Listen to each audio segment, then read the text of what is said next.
E eu quero convidar os irmãos para poderem abrir suas Bíblias para Romanos capítulo 10, versos 6 a 15. Nós começamos a tratar essa mensagem do domingo passado e nós queremos dar continuidade. E nós queremos mostrar, irmão, que evangelização, ela realmente é algo essencial e fundamental à Igreja do Senhor e Salvador Jesus Cristo. Como crerão se não há quem pregue o Evangelho? A Bíblia diz que aprove a Deus salvar os que creem pela pregação do Evangelho. Não existe outro meio sobre a face da terra pelo qual os pecadores vão chegar-se a Cristo Jesus, crendo nele, confessando como Senhor e Salvador da sua vida, se essas pessoas não ouvirem o Evangelho do Senhor e Salvador Jesus Cristo. E não adianta, a Bíblia é bem clara, Deus deixou essa missão à sua igreja, e a igreja, no decorrer da história, louvado seja o Senhor, tem cumprido a sua missão de propagar as boas novas de salvação de Cristo Jesus, tem propagado o Evangelho de Cristo Jesus. Mas diferente de que alguns pensam, o Evangelho, ou pregar o Evangelho, evangelizar, não é função só do pastor, ou de um evangelista preparado para isso, de alguém que foi no seminário, de alguém que estudou. Todo crente em Cristo Jesus, uma vez que conhece o Evangelho, professa fé em Cristo Jesus, há sobre ele a responsabilidade de Deus, mostrada nas Escrituras. Ele tem a responsabilidade e prestará conta diante do Senhor de poder realmente cumprir a sua função e o seu papel. Todo crente em Cristo Jesus que conhece o Evangelho, é responsabilidade dele pregar o Evangelho de Cristo Jesus, anunciar as boas novas de salvação a Cristo Jesus, o nosso Senhor. E nessas conferências missionárias nós estamos focando essa verdade para a igreja, né? É claro que devemos fazer missões em outros lugares, e para isso, sem dúvida, precisamos preparar missionários para que conheça línguas ou idiomas de outra nação, para que conheça a cultura de outra nação. É claro que existe essa verdade nas Escrituras, existe o papel da igreja, a responsabilidade da igreja em preparar esses obreiros para que vá ao campo e poder realmente anunciar o Evangelho aos perdidos. Mas a Bíblia é bem clara também que nós temos o nosso contexto missionário, que é a nossa família, que é o nosso trabalho, que é a nossa vizinhança, que é a nossa circunvizinhança, que é a nossa cidade. E não cabe somente a uns missionários, mas a cada crente em Cristo Jesus anunciar as boas novas de salvação em Cristo Jesus, pregar o Evangelho, mostrar a verdade que salva, que é unicamente por meio da fé em Cristo Jesus, o nosso Senhor. E esse texto de Romanos capítulo 10, ele vai nos chamar a atenção para essa verdade que acabei de falar. E diz assim a palavra do Senhor, presta atenção na leitura das Escrituras. Você pode acompanhar na sua Bíblia ou está aqui na projeção. Paulo começa dizendo: não pergunte em teu coração quem subirá ao céu, isto é, para trazer Cristo lá do alto, ou quem descerá ao abismo, isto é, para levantar Cristo dentre os mortos. Porque o que se diz, a palavra está perto de você. Paulo está falando à igreja, a crente em Cristo Jesus. A palavra está perto de você, na sua boca e em seu coração. Isto é a palavra da fé que pregamos. Como nós temos notado, a palavra da fé é o Evangelho, é a boa nova de salvação. E ele diz, porém, o que se diz, essa palavra está perto de você, está na sua boca, está no seu coração. Isto é a palavra que pregamos, essa palavra da fé. E se com a tua boca confessares a Jesus como Senhor e em teu coração crê que Deus o ressuscitou dentre os mortos, você será salvo. Porque com o coração se crê para a justiça e com a boca se confessa para a salvação. Pois a Escritura diz: todo aquele que crê não será envergonhado, porque não há distinção entre o judeu e grego, uma vez que o mesmo é o Senhor de todos, rico para com todos os que invocam. Porque todo aquele que invocar o nome do Senhor será salvo. Agora, como porém invocarão aquele que não crê? E como crerão naquele que nada ouviram? E como ouvirão se não há quem pregue? E como pregarão se não forem enviados? Como está escrito: quão formosos são os pés dos que anunciam coisas boas. Vamos orar mais uma vez. Pai, o privilégio de estar aqui. O privilégio, Senhor Deus, poder nos reunir nessa noite para Te adorar, Senhor Deus, professar nossa fé, nossa convicção. E é maravilhoso, Pai, clamar a Tua misericórdia e bondade sobre nossas vidas. Maravilhoso, Pai, seja com essa congregação, esteja movendo os corações, Senhor Deus, para que possa pregar, anunciar o Evangelho aos perdidos, aqueles que ainda permanecem na incredulidade, na dureza do seu coração, aqueles que ainda não têm a Cristo Jesus como de fato Ele é, o único e suficiente Salvador, o único mediador, o único Redentor, e que fora Cristo, Senhor Deus, não há perdão dos pecados, não há salvação. Maravilhoso Pai, que o Senhor esteja levantando, animando, encorajando cada crente em Cristo Jesus, para que possa cumprir com alegria, com satisfação e com obediência a Ti e a Tua palavra, a evangelização, Senhor Deus, a anunciar as boas novas de salvação em Cristo Jesus. Agora eu te peço, maravilhoso Pai, nos conceda o discernimento da Tua palavra, e, ó Deus, que o Espírito Santo esteja movendo cada um de nós na compreensão e na aceitação dessa Tua maravilhosa palavra.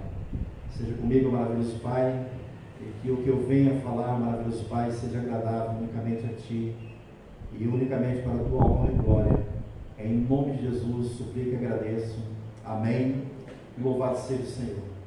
Irmãos, essa semana eu estava no ônibus a caminho do trabalho, cedo, e nas paradas para descer ou para subir passageiro, o ônibus ele chegou a uma determinada parada.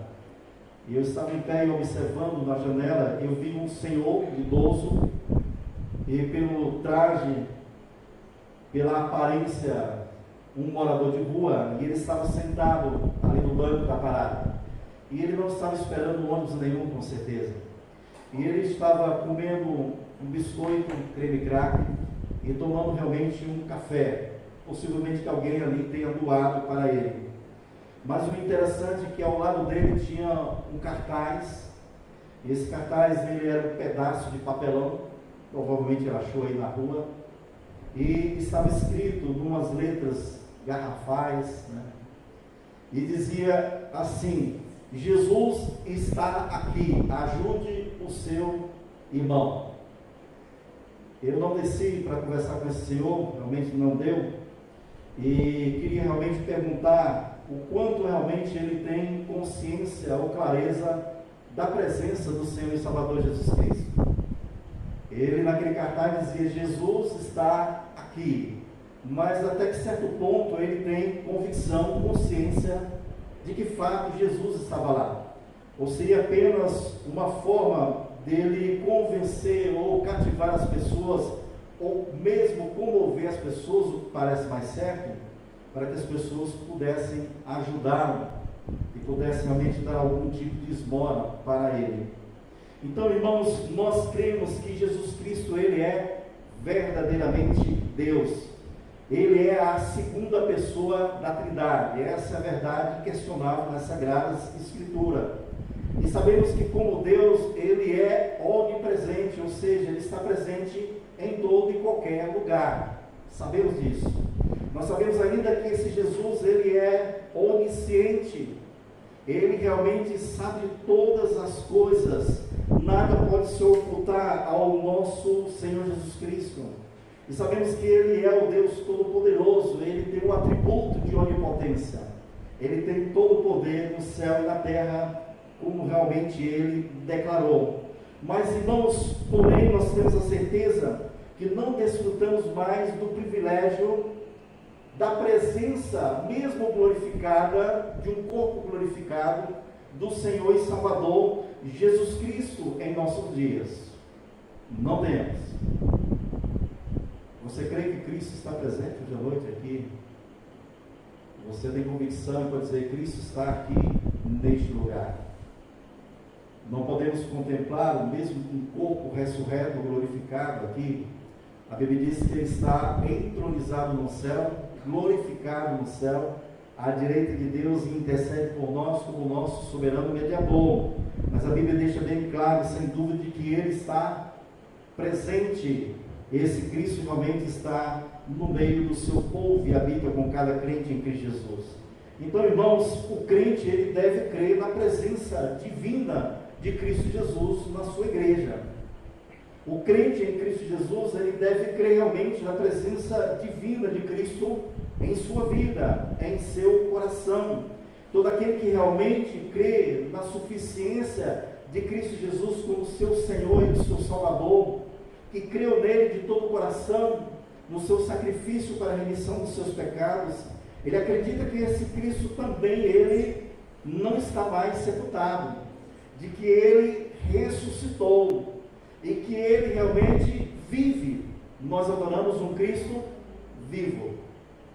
A nossa cruz não é a cruz fixa, onde o Cristo morto está lá. A nossa cruz é uma cruz vazia. Cristo não está mais crucificado, mas também Cristo não está no túmulo. Nós cremos que o nosso Senhor e Salvador Jesus Cristo, ele de fato vive. Então, irmãos, o nosso Senhor e Salvador Jesus Cristo, ele está presente. E ainda mais, as Escrituras e o texto que nós estamos tratando, de Romanos capítulo 10, mostra claramente que Jesus Cristo, ele está acessível a todo aquele que crê e que o invoca como Senhor e Salvador da sua vida.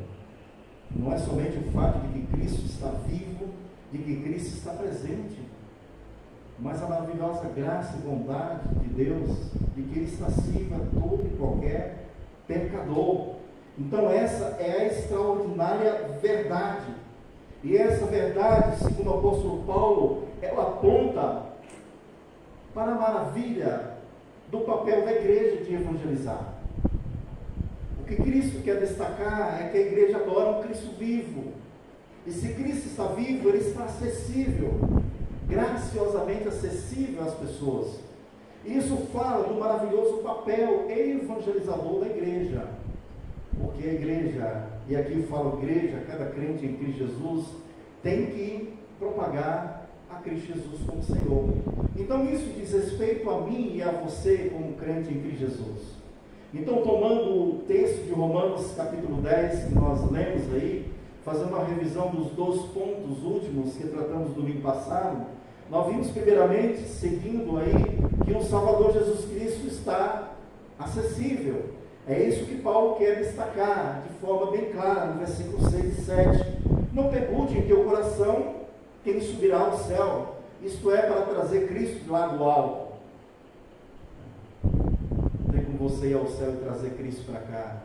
Mas ele também diz, nem que Cristo também está ao abismo, ou quem descerá ao abismo, isto é, para levantar a Cristo dentre os mortos.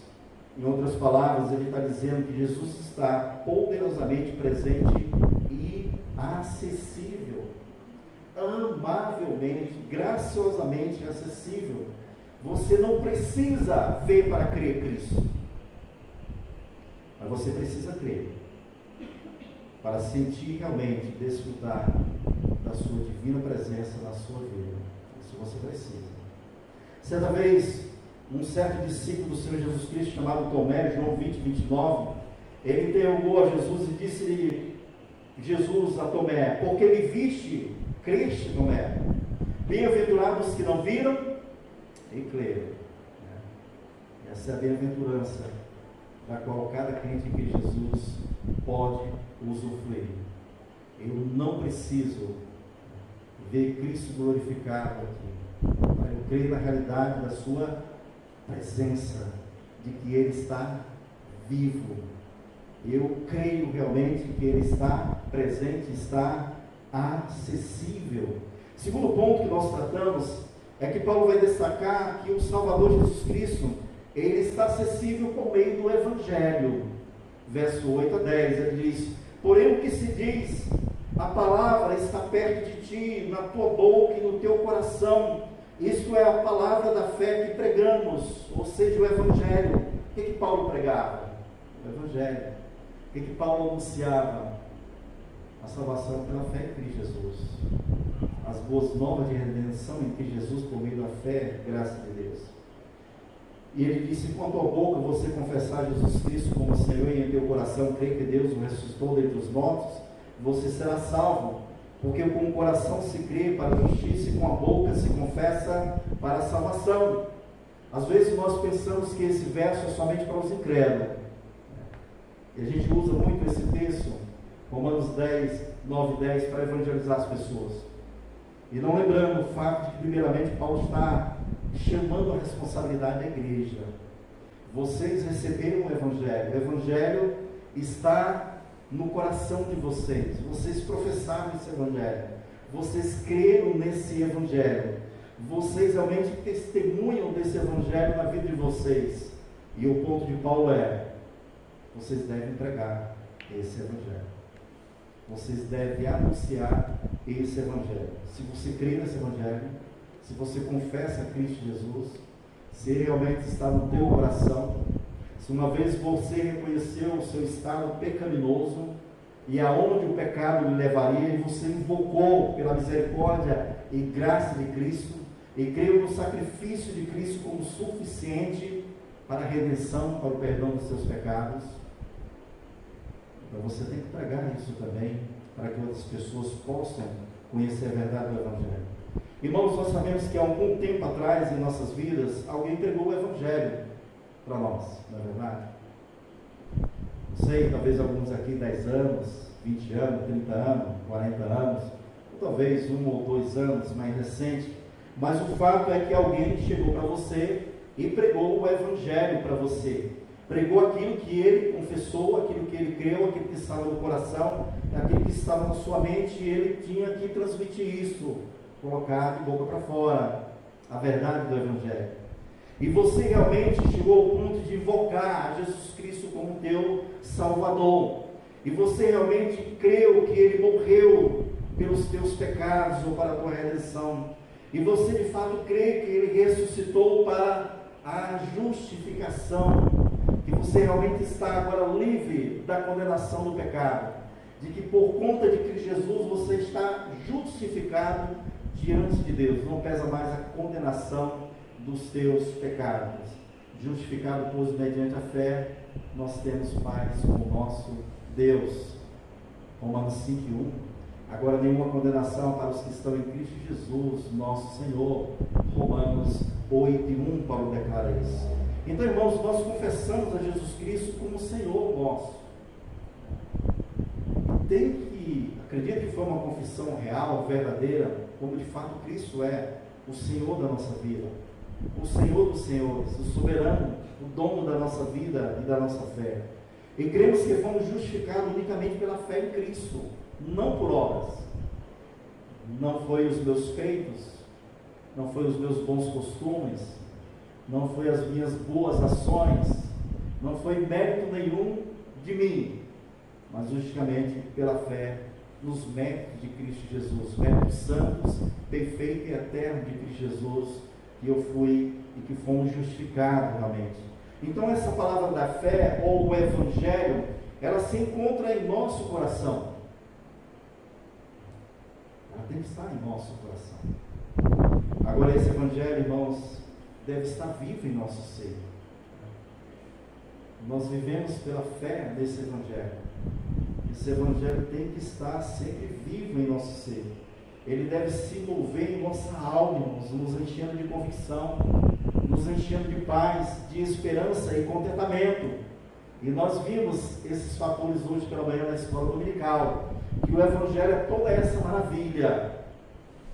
O Evangelho é a verdade de Deus no mundo de mentira. Há uma verdade que salva, uma única verdade que salva. O resto de tudo é mentira e engano.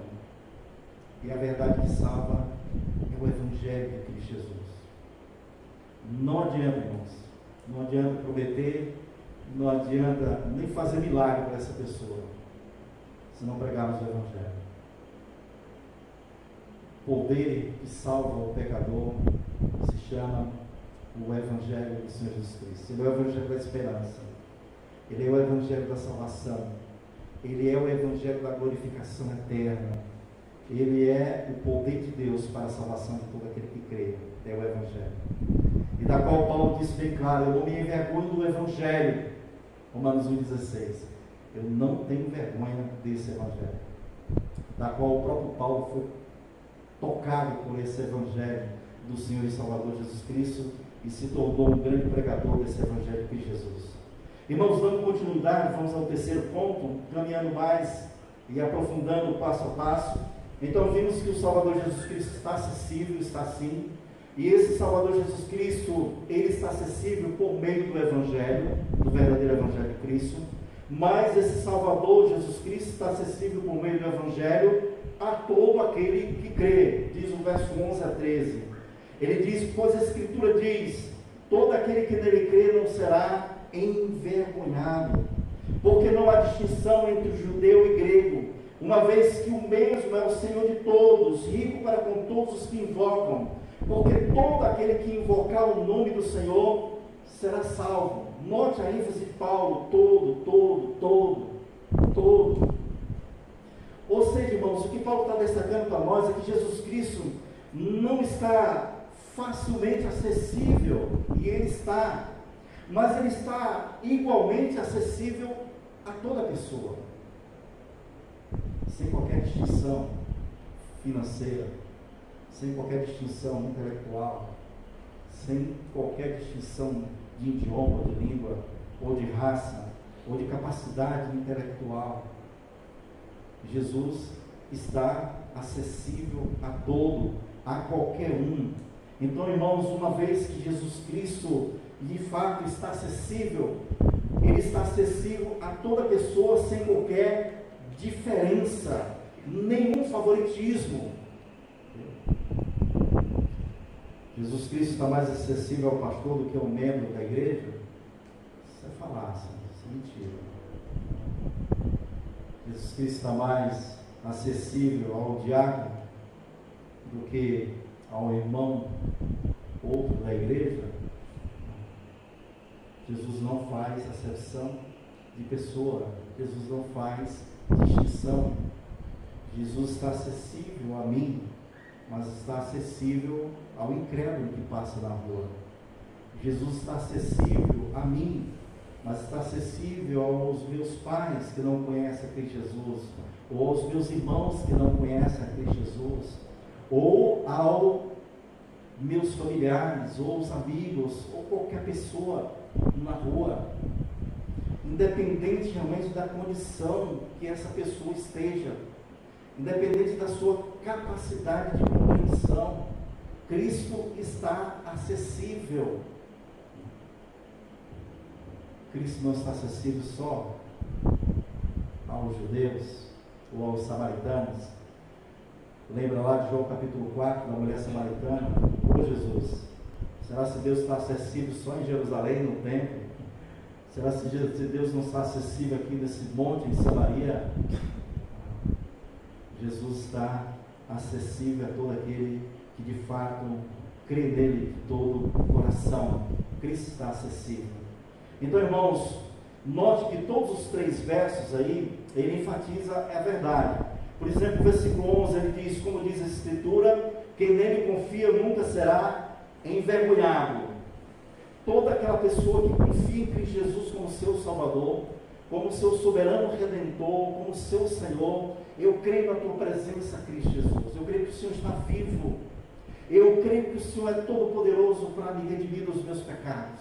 Eu creio que a tua morte foi suficiente para o perdão dos meus pecados, que o teu sangue perfeito e imaculado foi derramado, e que de uma vez por todos os meus pecados foram pagos. Não há nenhuma dívida diante de Deus, não pelos meus méritos, mas pela graça de Cristo Jesus. Então, irmãos, quando chegar aquele dia da consumação de todas as coisas, esse crente não será envergonhado. Ele não vai realmente ter a sua esperança, a sua fé como desilusão. Talvez você chegou ao ponto de confiar na palavra de alguém, e você colocar confiança na palavra de alguém, e você ficar na expectativa daquela pessoa cumprir aquela promessa, aquela palavra. E chegou no último momento, no único tempo que você ia pensar que ia cumprir, e a pessoa não cumpriu. Você fica envergonhado por ter confiado naquela pessoa. Você fica realmente sem chão. Você fica desiludido, magoado. Isso não acontecerá na consumação de todas as coisas, sobre todo aquele que confessa que Jesus como Senhor e Salvador. Versículo 12, ele diz: não há diferença entre judeu e gentil, pois o mesmo Senhor é Senhor de todos e abençoa ricamente a todos os que o invocam. Cristo não tem seus privilegiados, esqueça disso. Cristo é rico para abençoar todos igualmente.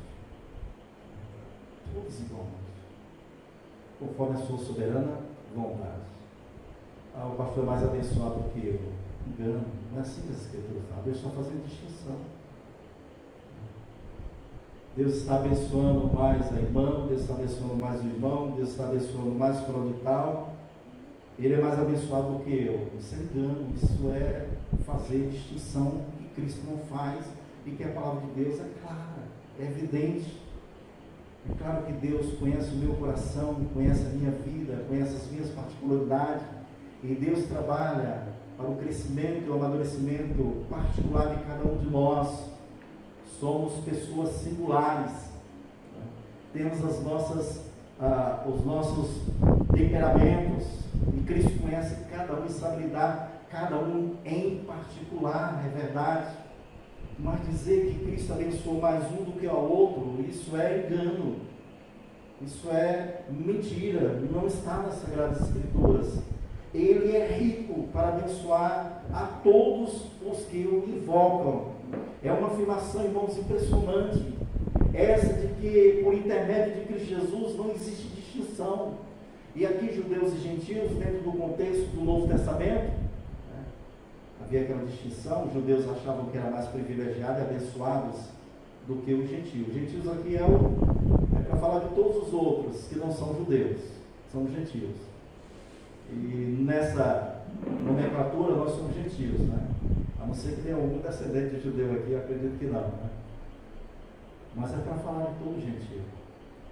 Então os israelitas, os judeus, achavam que era o povo especial de Deus. É claro que Deus trata com o seu povo. Deus tem promessa para Israel. Deus tem um tratamento com Israel. Algo particular de Israel que Deus está tratando com Israel. Isso é inegável nas Escrituras. Mas Deus também redimiu os gentios. E Deus abençoa ricamente a nós, os gentios. Versículo 13: porque todo aquele que invocar o nome do Senhor será salvo. Mostra claramente que não há distinção. É todo aquele. E nós um dia invocamos ao nosso Senhor e Salvador Jesus Cristo. E não invocar aqui o nome do Senhor é apelar para Cristo Jesus, para que Ele nos salve, né? É apelar de conformidade com aquele que é, com aquilo que Ele tem feito. Eu apelo a Cristo, pelo que Cristo é, pelo que Cristo tem feito, fundamentado naquilo que Cristo é, e naquilo que Cristo realmente fez. Eu apelo pela sua redenção, eu apelo por salvação. E o que nós asseguramos, irmãos, aqui é que todo aquele que invocar o nome do Senhor será salvo.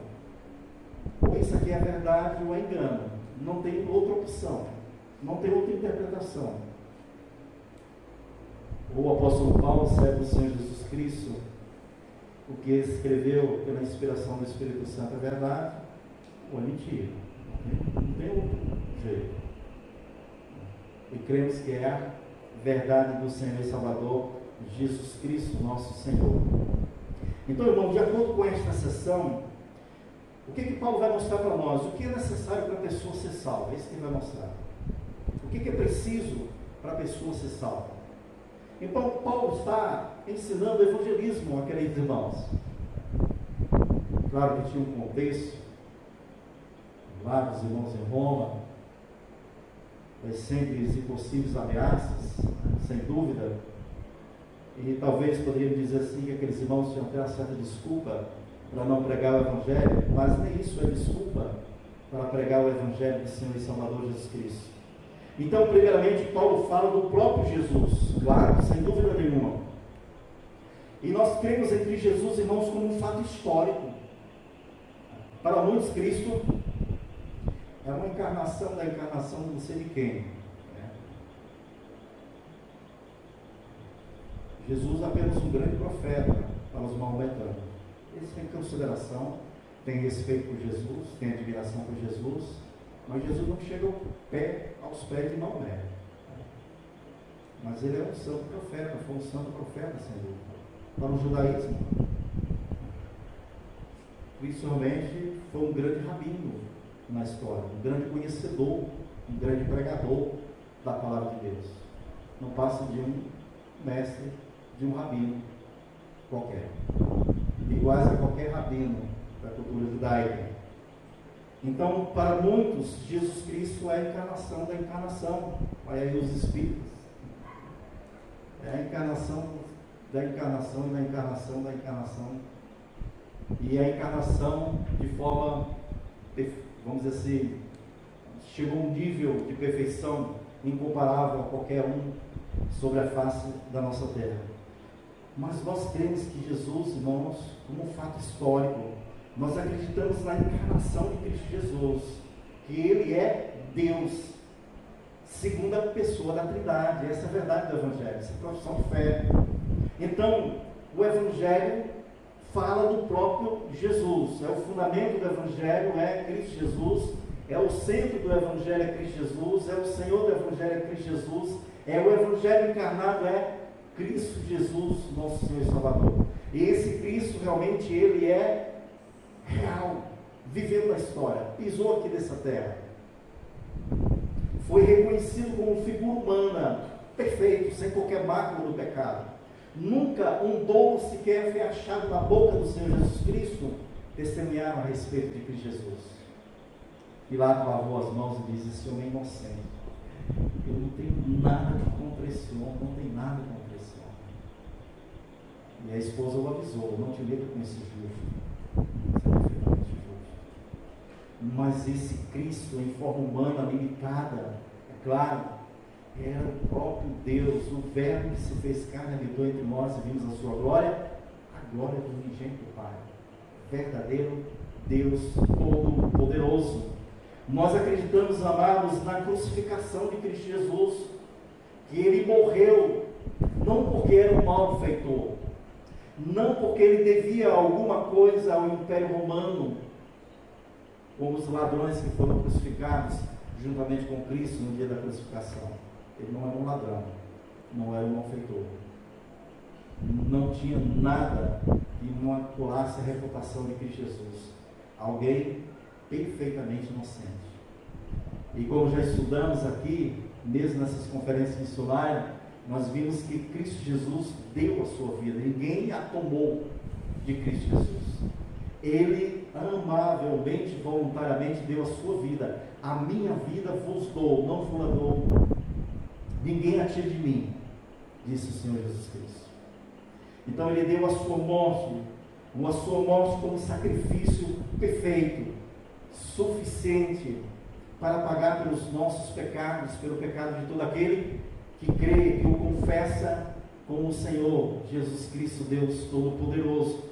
Nós cremos, irmãos, que Jesus Cristo, Ele ressuscitou dentre os mortos, com um corpo glorificado, e que viveu ainda durante 40 dias aqui. Temos relatos bíblicos do tempo de Cristo Jesus aqui no meio do seu povo, que Ele foi visto por várias pessoas, testemunhas oculares, testificaram sem dúvida da ressurreição de Cristo Jesus. E nós temos aí o Paulo falar em 1 Coríntios capítulo 15, ele disse: Cristo não ressuscitou, pode ir embora, levanta a vossa fé, comamos e bebamos, amanhã vamos morrer, está todo mundo sem esperança. Nem o Evangelho tem significância alguma se abolirmos a ressurreição de Cristo Jesus. E Paulo diz: Ele ressuscitou, e porque Ele ressuscitou, nós ressuscitaremos também quando da manifestação do nosso Cristo glorificado. Nós teremos um corpo glorificado, igual ao dele, diz o apóstolo Paulo. E o próprio Senhor Jesus Cristo prometeu, ou Ele falou a verdade ou mentiu para nós. Ele diz: mesmo que a gente morra, ainda viveremos. Eu sou a ressurreição e a vida, e quem crê em mim não morrerá eternamente, mas viverá. E aí ele faz uma pergunta: você crê nisso? João capítulo 11, com respeito à morte de Lázaro, as irmãs Marta e Maria interrogando a Cristo Jesus. Ele é a própria ressurreição. pelo fato de Cristo ressuscitar dentre os mortos, é garantida a nossa ressurreição, mesmo que a gente venha a ser atingido pela morte, mas ressuscitaremos quando da glorificação, manifestação gloriosa e soberana do Senhor e Salvador Jesus Cristo, que não sabemos quando será, mas aguardamos com esperança e fé. Então, irmãos, em segundo lugar, fala do Evangelho, no sentido do Evangelho apostólico, ou seja, a palavra da fé, que foi tornada conhecida por nós, ou seja, o Evangelho do Senhor Jesus Cristo. Jesus Cristo escolheu seus apóstolos, ensinou esse Evangelho, e coube a esses apóstolos pregar esse Evangelho. E Paulo é um apóstolo do Senhor Jesus Cristo, como ele me diz: eu sou apóstolo fora do tempo, eu sou apóstolo aos gentios.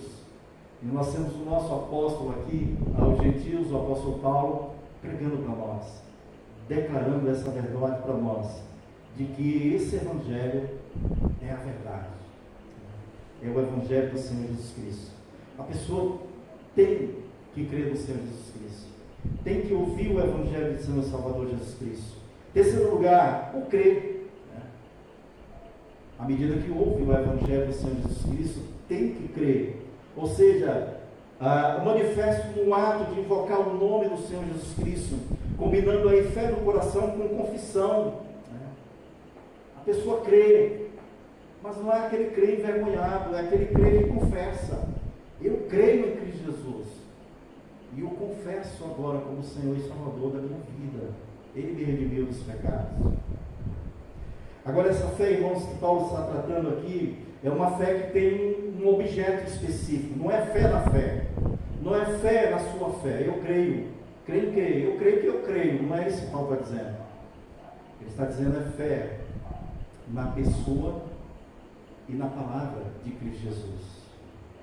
Ele disse: com a tua boca confessares a Jesus como Senhor, e em teu coração creres que Deus o ressuscitou dentre os mortos. Mostra que Paulo está falando da fé nesse Cristo que é o Senhor, que você o confessa, e nesse Cristo que ressuscitou dentre os mortos.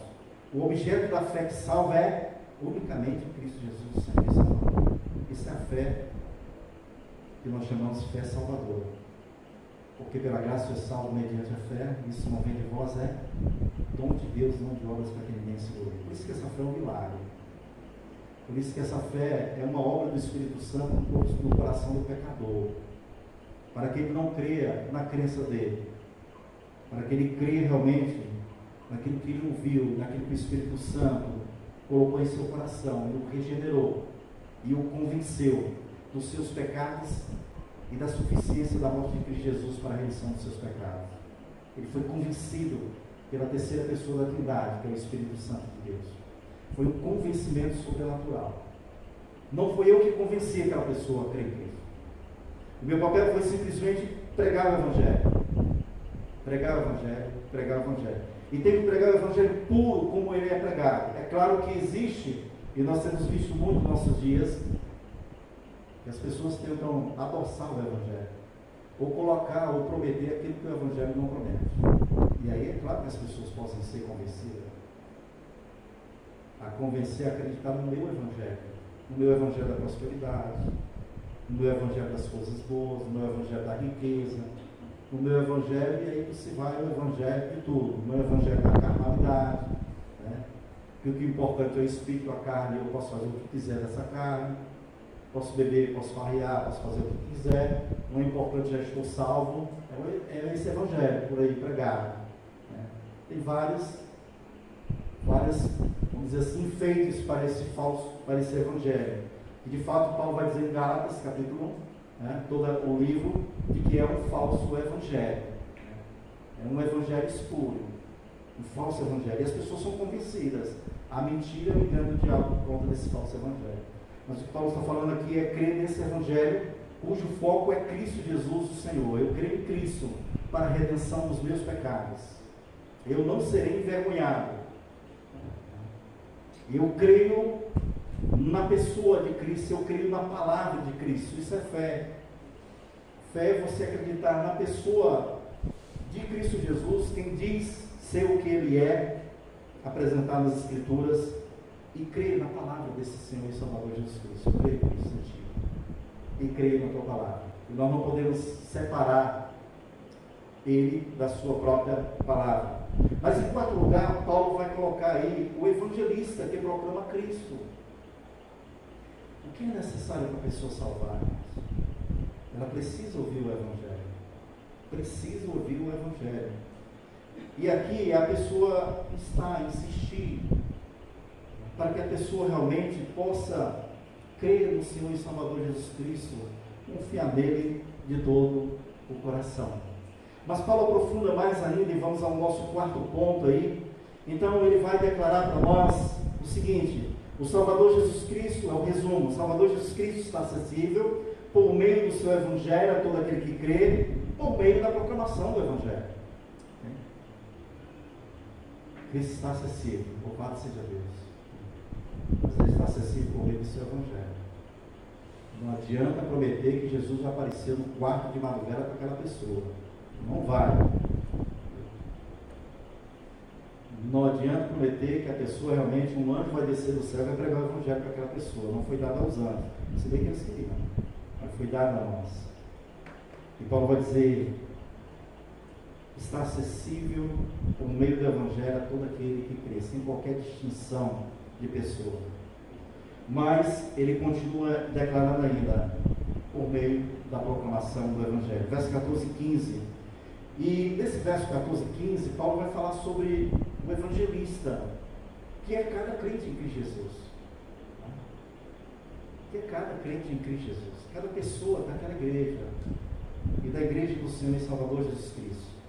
Então é sobre esse evangelista cristão que Paulo irá falar aqui na hora desses dois versos finais, vamos dizer assim, da nossa mensagem de noite. E Paulo vai mostrar a necessidade de evangelizar. A necessidade de evangelizar. Diz o verso 14 e 15. Note: como, porém, invocarão aqueles em que não creram? E como crerão naqueles em que nada ouviram? E como ouvirão se não há quem pregue? E como pregarão se não forem enviados? Como está escrito: quão formosos são os pés dos que anunciam coisas boas. Ele não diz aqui quão formosos são os pés dos pastores que pregam o Evangelho, ou dos missionários transculturais que pregam o Evangelho. Quão formosos são os pés de todo aquele que anuncia as boas novas. Então, irmãos, a fim de demonstrar a necessidade indispensável do Evangelho para a salvação do pecador, então Paulo faz 4 perguntas aqui consecutivas. 4 perguntas, vamos ver cada uma. A primeira é: se para serem salvos, os pecadores têm de invocar o nome do Senhor? Já vimos isso. A pessoa tem que invocar Cristo. Consciência do que foi anunciado para ela sobre Cristo Jesus. Agora, para invocar Cristo Jesus, Paulo vai dizer: então como vão invocar? Como invocarão aquele que nada crê? Como é que eles vão invocar se não crerem em Cristo Jesus? Verso 14. Então, invocar o seu nome pressupõe que conheça e creia em seu nome, ou seja, isso é na sua morte, na sua ressurreição, no fato de que ele realmente é o Senhor, Deus Todo-Poderoso. Mas para a pessoa realmente invocar esse, ela precisa crer. Tem piedade de mim, eu pecador ruim. Lembra lá de Pedro, Cristo andando sobre as águas para se encontrar com seus discípulos? As pessoas ficaram assustadas, pensando que era algum tipo de espírito. Naquela época já existiam essas ilusões. E Jesus não é Jesus. Ele vem a mim. E aí ele começou a tremer e começou a afundar. E ele: salva-me, Senhor, pois pereço. E Cristo segurou pela sua mão. Por que ele clama? Porque ele crê que Jesus Cristo pode resgatá-lo. Porque ele crê que Jesus Cristo pode tomá-lo pela mão e possa fazer andar sobre as águas ao lado do próprio Senhor Jesus Cristo, como de fato aconteceu. E ele invoca esse Jesus Todo-Poderoso. Então, irmãos, Paulo vai declarar para nós essa grande verdade. Segundo, ele faz uma outra pergunta e diz: E como crerão naqueles que nada ouviram? Isso é até lógico, não é verdade? Tem que invocar, mas para invocar tem que crer. Mas para que crer tem que ouvir o apóstolo Paulo, né? Alguém tem que falar desse Cristo Jesus. Assim como pela lógica, o crer antecede o invocar, também o ouvir tem que preceder o ato de crer. A pessoa tem que ouvir a verdade do Evangelho. Eles não crerão em Cristo enquanto não tiverem ouvido falar por intermédio dos seus mensageiros ou embaixadores. O evangelista, o crente em Cristo Jesus. Esse é o nome que a Bíblia dá para nós. Somos mensageiros, arautos de Cristo. Somos embaixadores, no sentido de que somos representantes do lar celestial aqui nessa terra. Somos representantes de Deus aqui neste mundo. Somos embaixadores. Isso aqui é um embaixador.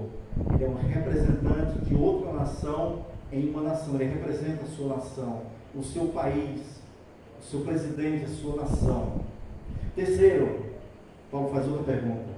E como ouvirão se não há quem pregue? Tem que pregar. E pregar aí, irmãos, é anunciar por meio de um arauto. Tá bom? Isso era muito comum na época do apóstolo Paulo, ou mesmo antes, no Antigo Testamento. Então, lembre-se que hoje naquela época não tinha os meios sofisticados que tem hoje na informática, na internet.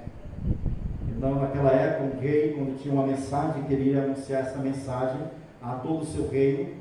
Uma pessoa era escalada, chamada, era dada a mensagem para ela, e ela saía nos lugares do reino, e ele chegava, clamava as pessoas: vem aqui, eu tenho uma mensagem do rei. E a mensagem é essa do rei. Irmãos, essa é a mesma ideia que Paulo está usando, a mesma palavra que Paulo está usando. Fala de um arauto, de alguém que recebeu a mensagem do seu rei, e ele sai por todos os lugares, vizinhança, anunciando a mensagem do seu rei. E isso era tão sério que aquele arauto não tinha o direito de distorcer nada. Caso fizesse, morreria. A pena era a pena de morte. Ele não poderia amenizar a mensagem. Ele não poderia distorcer a mensagem. Ele tinha que pregar, anunciar aquilo que o rei lhe anunciou. E deu para pregar.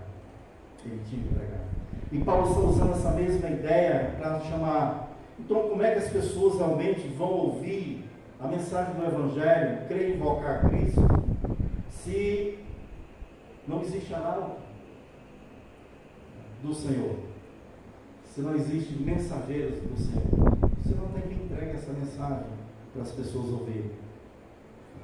Quarto lugar, ele faz outra pergunta: como pregarão se não forem enviados? Versículo 15. Então agora a necessidade do arauto é confirmada com base nas Escrituras, como está escrito: conformados são os pés dos que anunciam coisas boas. Ou seja, quando alguém realmente, um arauto vinha, as pessoas ficavam na expectativa: lá vem um arauto, o que ele vai trazer de notícia para nós? E se era uma notícia boa, né, as pessoas lavavam os pés desse arauto, né, davam água para ele, tratavam muito bem esse arauto, porque ele traz uma boa notícia, tá bom?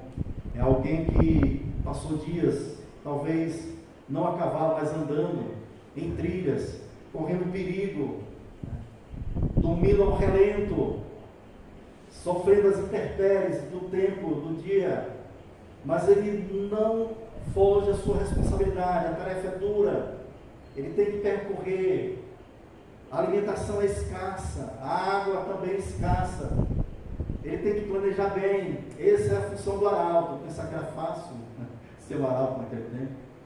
Não era. Mas ele está determinado em levar a mensagem, tal como ele recebeu do seu rei. Ele está determinado em cumprir a sua missão. Ele reconhece a sua importância, né? E reconhece que os seus pés são formosos. São formosos porque traz boas novas ao pecador. Então, irmãos, se aqueles que proclamam notícias boas, e muitas vezes essas notícias são irrelevantes, relevante. Na segunda-feira, alguns desavisados que não acompanharam os jogos, começam a perguntar lá no trabalho, e aí, quem ganhou? E aí, Palmeiras venceu, Corinthians, sei lá, principalmente na época do Brasileirão. E aí aquela pessoa dá a boa notícia, que ele queria ouvir, que seu time realmente ganhou e não perdeu. Uma boa notícia. E as pessoas ficam alegres, vibrando, uma coisa tão irrelevante, insignificante. E que eu acho que não trouxe proveito nenhum para a vida espiritual daquela pessoa. A pessoa se alegra com coisas tão irrelevantes, com notícias tão irrelevantes. E nós temos a mensagem das mensagens, a notícia das notícias maravilhosas. Irmãos, se nós invertermos a ordem aqui do apóstolo Paulo, melhor, nós podemos, e eu botei para os irmãos para a gente ver, o que Paulo quer destacar isso para a gente entender melhor. Então, note aí o que nós colocamos de forma bem clara. O que Paulo, em essência, no seu argumento, ele quer declarar é o seguinte, aqui eu faço 6 declarações. Ele está dizendo, Cristo envia seus arautos. Já sabemos isso. Os arautos pregam. As pessoas ouvem. Os ouvintes creem. Os crentes, ou seja, os que creem, invocam. E aqueles que invocam são salvos. Isso aqui Paulo está declarando. Só que eu estou indo de braço para frente aqui. Né? Foi numa certa ordem, argumentação, perguntas bem claras, e nós estamos voltando. E essa é a verdade do Evangelho. O Evangelho foi dado a mim e a você. Cabe-nos a responsabilidade. Devemos fazer isso com amor, com alegria, com satisfação, com júbilo no coração, de pregarmos o Evangelho em crédito. Irmão, e para encerrarmos aqui, botei de outra forma também, bem claro para a gente guardar isso na mente, principalmente no coração. Diz assim, a menos que certas pessoas sejam comissionadas para a tarefa, não haverá pregadores do Evangelho. Se o Evangelho não for pregado, os pecadores não ouvirão a mensagem nem a voz de Cristo. A não ser que eles a ouçam, nunca crerão nas verdades de sua morte e ressurreição, no caso aqui Cristo. A menos que creiam nessas verdades, eles não invocarão o Senhor. E se não invocarem o seu nome, nunca serão salvos. É isso que Paulo está deixando bem claro no seu Evangelho. E agora a gente entende porque Paulo foi um grande missionário, um grande pregador do Evangelho. Incomparável. Tantas viagens que Paulo fez. Você entende o que estava no coração do apóstolo Paulo. Como ele realmente tinha o dever de pregar o Evangelho. Foi comissionado por Cristo para isso. Foi salvo no caminho de Damasco. Cristo literalmente derrubou do cavalo e o fez realmente de um pregador do Evangelho. Mas Paulo ensinou isso a toda a igreja que ele passou, que ele fundou, jogando a responsabilidade da igreja de que ela pode pregar o Evangelho. Atos 1:8 diz que nós seremos testemunha, tanto em Jerusalém, como em Samaria, como na Judéia e até os confins da terra. Irmão, São Gonçalo é a nossa Jerusalém, é o nosso lugar de evangelizar. Eu não posso ir a outras nações, é verdade. Eu sei que não tenho chamado para isso, vamos dizer, mas eu posso pregar o Evangelho na minha casa, aos meus familiares, aos meus conhecidos, aos meus parentes, aos meus vizinhos, a minha cidade. Posso anunciar que Jesus é o Salvador. Eu posso tornar Cristo acessível a esse pecador, para que ele creia e invoque redenção, salvação, e soar unicamente na pessoa do Senhor e Salvador Jesus Cristo. A Ele toda a honra e toda a glória, a Deus, unicamente a Deus toda a glória. Vamos orar. Privilégio, Pai, estar diante da Tua palavra. Privilégio, Senhor Deus, conhecer as Escrituras, o desafio que ela nos faz. E sinceramente, Pai, quero agradecer, porque um dia um arauto do Senhor me falou do Evangelho, essa verdade extraordinária e maravilhosa de Cristo. E louvo, Senhor Deus, porque me anunciou o verdadeiro Evangelho, conforme nós olhamos nas Escrituras. E louvo, Senhor Deus, pelo agir do Espírito Santo na minha vida, movendo-me, Senhor Deus, a arrependimento e a crer na pessoa, na palavra do Senhor Jesus Cristo. Eu agradeço, Senhor Deus, pelo tremendo privilégio, Senhor Deus, que me concede da salvação em Cristo Jesus. E agradeço pelo privilégio, Senhor Deus, de pregar o Evangelho, anunciar o Evangelho. E, maravilhoso Pai, eu sei que o que eu falo aqui também é a realidade na vida de cada um dos irmãos. E pedimos que o Senhor venha ser com essa congregação e venha mover essa congregação, Senhor Deus, a evangelizar, a anunciar Cristo Jesus aos perdidos. Que o Senhor, maravilhoso Pai, possa arder o nosso coração, Senhor Deus, para anunciar as boas novas. Maravilhoso Pai, que o Senhor faça que os nossos pés sejam realmente, Senhor Deus, os pés para a honra e glória do Senhor Jesus Cristo, que anuncia coisas boas, Senhor Deus, pés formosos, que anunciam a salvação para a frente de Jesus. Também te peço que o Senhor nos dê coragem, que o Senhor nos dê ânimo, que o Senhor nos conceda humildade, e que o Senhor, maravilhoso Pai, faça com que aquilo que está no nosso coração, Cristo Jesus, nós possamos anunciar pela nossa boca nos perdidos. Seja abençoar a vida de cada um de nós, dá-nos uma ótima semana, e, maravilhoso Pai, guarda e protege a vida de cada um de nós. Em nome de Cristo, Filho amado, suplico e agradeço. Amém. Louvado seja o Senhor.